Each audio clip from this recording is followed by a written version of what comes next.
오늘 시편 기자는 산이 흔들린다고 이야기합니다. 흔들리지 않을 것 같은 것이 흔들리는 거죠. 흔들리면 안 될 것 같은 것이 흔들리는 거예요. 생각지 않은 어려움이 있다는 것입니다. 하루아침에 사업이 실패하고 가족들이 어떻게 살아가야 할지 막막해지기도 합니다. 내가 가장 믿었던 그 누군가가 나에게 등을 돌리고 어려움을 겪게 되기도 합니다. 여러분 인생이 흔들리는 것을 경험해 보셨습니까? 오늘 시편 기자는 산이 흔들리는 것을 경험했습니다. 인생 최대 위기를 경험한 것입니다. 그런데 두려워하지 않는다고 합니다. 이유는 단 한 가지인데 하나님이 도우시기에 두려워하지 않는 것입니다. 우리는 하나님이 살아계신 것을 알고 있습니다. 그런데 그 누구는 하나님이 실제 자신의 삶의 도움이라고 고백하고, 어떤 사람은 하나님이 살아계시다는 것은 알겠는데 실제 내 삶에 도움이 되는 것처럼 보이지 않는 분들도 계십니다. 하나님이 살아계시다는 것은 분명히 아는데 나의 삶에는 그 하나님이 전혀 힘과 도움이 되지 않는다는 거예요. 하나님이 살아계시다는 것을 사실로만 받아들이는 것이 전부인 사람이 있고, 하나님이 살아계시다는 것을 내 삶 가운데 경험하며 살아가는 사람들이 있습니다. 여러분, 대한민국의 건강한 남자라면 누구나 군대에 가야 된다는 것이 사실입니다. 누구나 알고 있어요. 사실입니다. 그런데 당신의 사랑하는 아들이 군에 가면 사실이 현실이 되는 거죠. 지나가다가 군복을 입은 사람만 보면 코끝이 찡해지고 뭐라도 사주고 싶어 하시는 것이 어머니들의 마음이죠. 사실이 사실로 끝난 것이 아니라 내 삶의 일부분이 된 겁니다. 이걸 현실이라고 하는 거죠. 사람은 다 죽습니다. 사실이에요. 누구나 다 알고 있는 겁니다. 그런데 내가 사랑하는 사람이 죽는 것은 다른 문제예요. 하나님은 살아계십니다. 지금 이 자리에 계신 모든 분들 다 인정할 거예요. 그런데 어떤 분들은 그냥 하나님 살아계심이 사실로 끝나는 사람이 있고요, 어떤 사람은 그 살아계신 하나님이 현실이 되는 사람이 있더라는 거예요.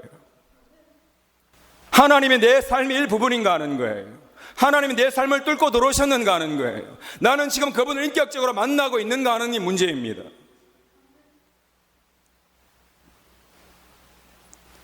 하나님의 도우심이 사실로 그치느냐 아니면 내 현실이 되는가의 문제라고요. 우리는 산이 움직이는 문제도 아니고 바다가 넘치는 문제도 아님에도 불구하고 두려워하고 불평하고 누군가만 탓하는 삶을 살고 있다면 지금 살아계신 그 하나님이 사실일 뿐이지 나의 삶에 개입하시는 하나님이 아니라는 겁니다. 하나님이 살아계시다는 것은 아는데 지금 나를 도우시는 바로 그 하나님이 아니기에 문제인 거예요. 살아계신 하나님이 지금 저와 여러분의 하나님이 되시기를 축원합니다. 하나님 내 삶에 오셔서 나를 도우실 줄 믿습니다 하는 거예요. 여러분 시편 42편 4절 말씀 보시면, 내가 전에 성의를 지키는 무리와 동행하여 기쁨과 감사의 소리를 내며 그들을 하나님의 집으로 인도하였더니 이제 이 일을 기억하고 내 마음이 상하는도다.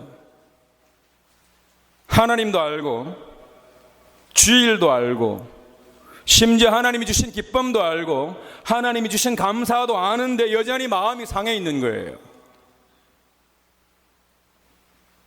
하나님 안다는데 내 마음은 여전히 상해 있다고요. 별개의 문제라는 거예요. 왜 그렇습니까? 하나님이 과거의 하나님으로만 머물러 있기 때문입니다. 지금 내 삶의 하나님이 아니라는 거예요. 하나님은 사실의 하나님일 뿐 지금 내 삶의 하나님이 아니기 때문입니다. 하나님은 이전에도 계셨고 지금도 계시고 영원히 계시는 분이십니다. 과거로 끝나는 하나님은 없다는 것을 알아야 됩니다. 하나님이 나를 창조하시고 나를 선택하셨으면 그 하나님은 지금 이 시간도 저와 여러분과 함께 하시는 줄 믿으시기 바랍니다. 지금도 나와 함께 하시는 하나님입니다. 주님이 다시 오실 줄로 믿습니다. 우리 믿는 거죠.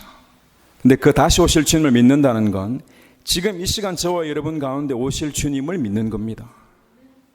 우리 삶 가운데 오실 주님을 믿는 거죠.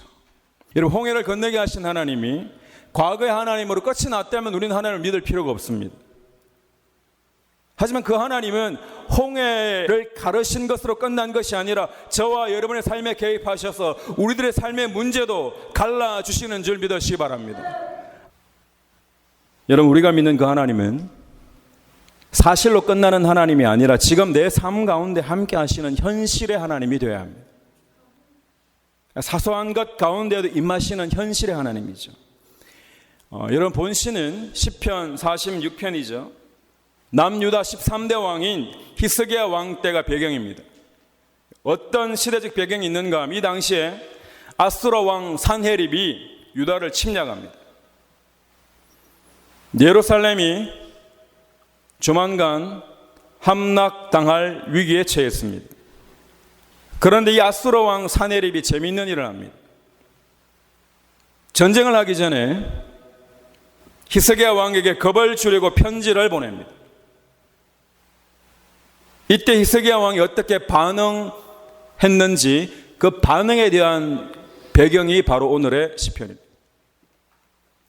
여러분, 아수르가 유다를 공격하는 것이 사실입니다. 이제 곧 망할 위기에 처한 것도 어떻게 보면 사실입니다. 유다 사람 모두가 다 알고 있는 거죠.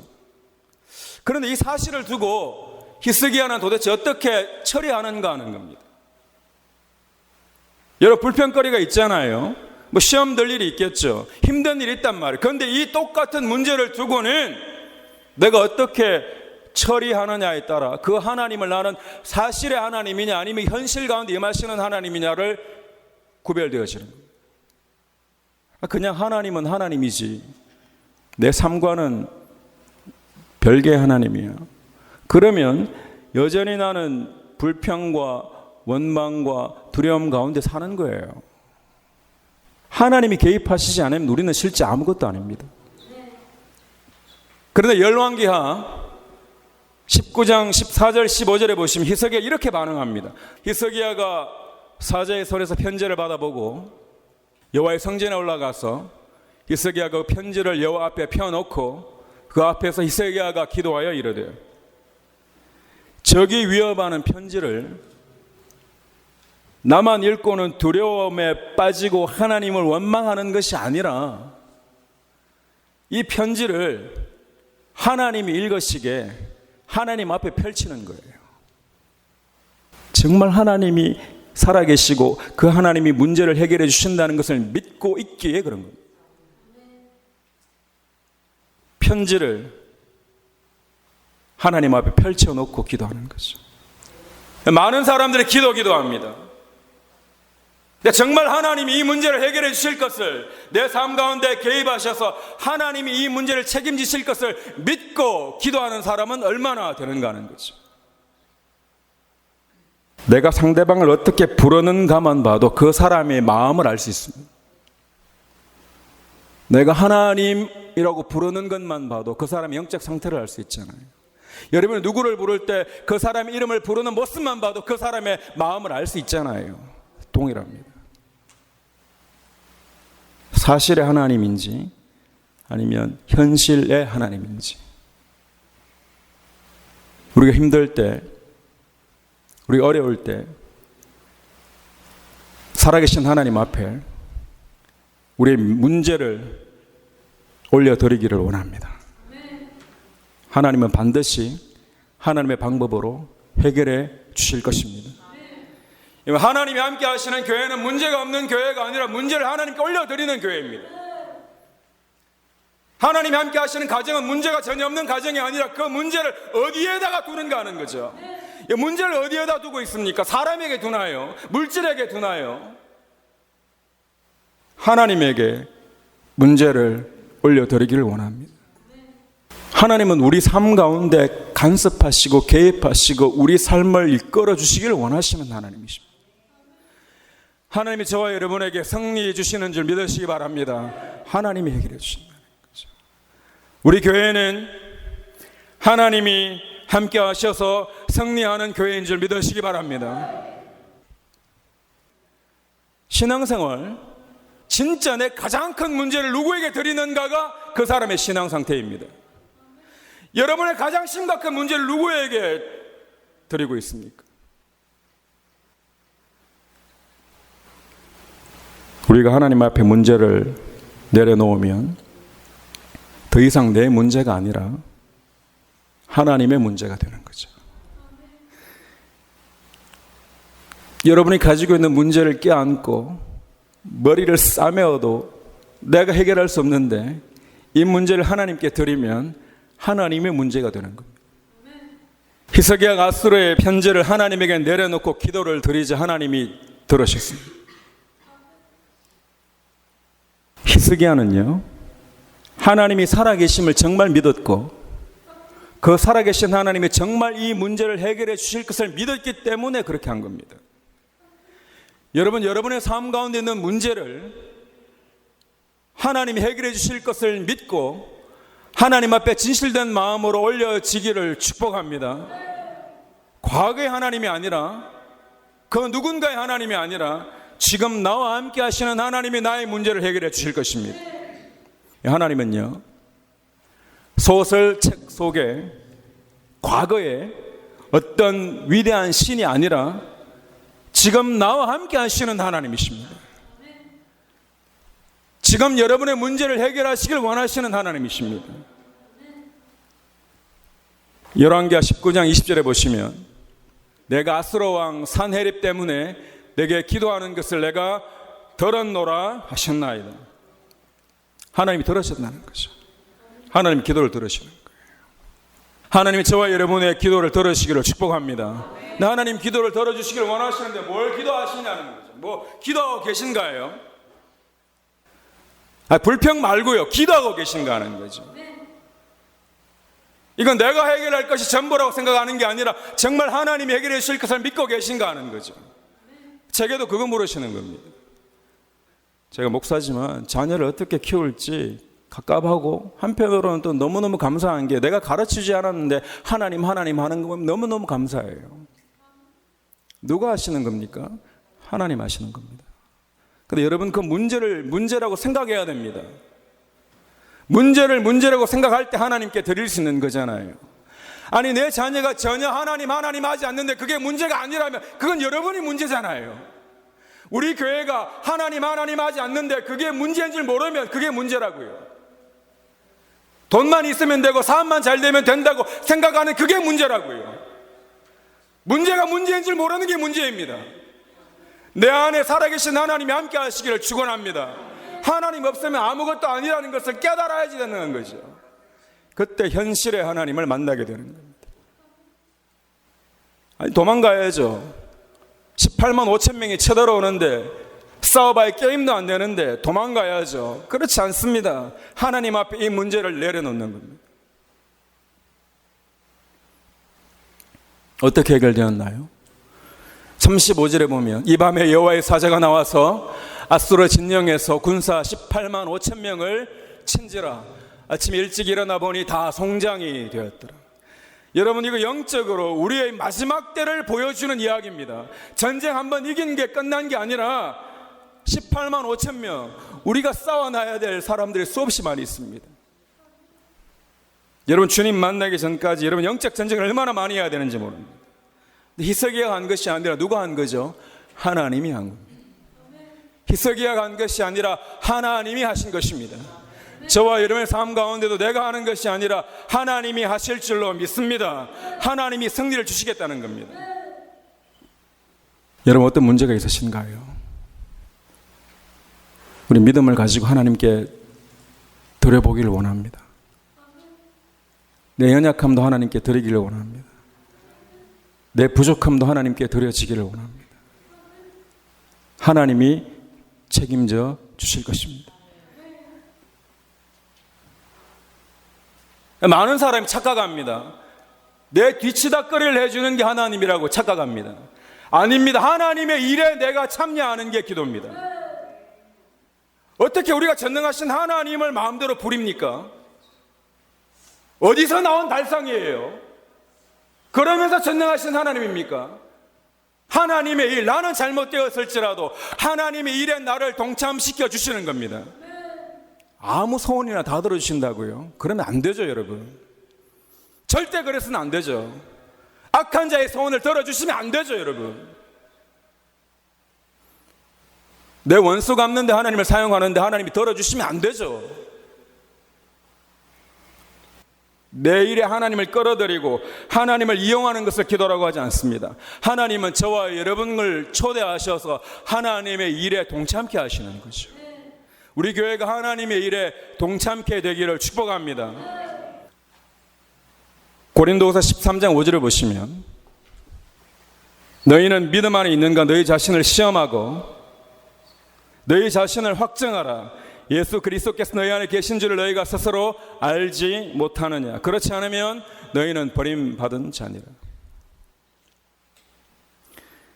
내 안에 예수님이 계신가를 날마다 보라는 겁니다. 내 안에 계신가.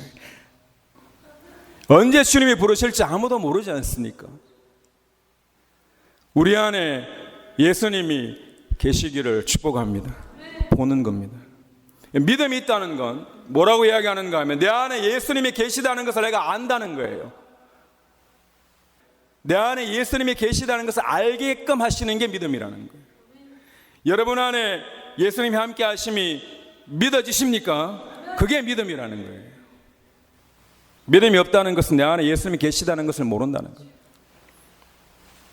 눈이 가려지면 다른 소리만 하는 거죠. 실제 우리 삶을 이끌어 가시는 분이 하나님이시라는 것을 알면 그렇게 이야기하겠냐고요. 여러분, 문제는 여기에 있습니다. 성경책 안에는 하나님이 계시고 그 누군가의 삶에는 하나님이 계셨는데 지금 내 삶에는 계시지 않는 거예요. 예수님이 내 안에 계시다는 것을 끊임없이 확인하는 것이 신앙생활입니다. 우리 같이 한번 읽어보겠습니다. 하나님은 우리의 피난처시요 힘이시니 환난 중에 만날 큰 도움이시라. 그러므로 우리는 두려워하지 아니하리로다. 아멘. 하나님 때문에 힘을 얻으시기를 축복합니다. 곧 하나님이 해결해 주실 것입니다. 어떤 이유로 여러분의 마음이 흔들리고 계십니까? 근데 그 문제를 어떻게 해결하느냐의 문제죠. 불평 아무리 해봐야 해결되지 않습니다. 하나님의 방법이 아니기 때문에 그렇습니다. 전능하신 하나님이 여러분을 도우실 것입니다. 여러분이 믿는 그 하나님이 제발 책 속에 갇혀있는 하나님이 아니라 그냥 그런 하나님이었지가 아니라 지금 역사하시는 전능하신 하나님이 되시기를 축원합니다. 하나님은 지금 역사하시는 하나님이십니다. 진실된 마음으로 저와 여러분의 문제를 하나님께 아뢰기 시작해야 합니다. 히스기야가 편지를 펼치듯이 하나님 앞에 펼치는 겁니다. 여러분에게 마지막으로 질문합니다. 한 주간 동안 사시면서 다른 사람의 문제만 이야기했습니까? 아니면 나의 문제를 하나님 앞에 고백하셨습니까? 우리가 알거니와 하나님을 사랑하는 자, 곧 그 뜻대로 부르심을 입은 자들에게는 모든 것이 합력하여 선을 이루느니라. 지금 졌다고 진 게 아닙니다. 하나님을 붙잡고 계시면 여러분과 저는 반드시 승리할 것입니다. 우리가 알고 있는 그 전능하신 하나님이 여러분의 힘과 능력이 되시기를 주님의 이름으로 간절히 축원합니다.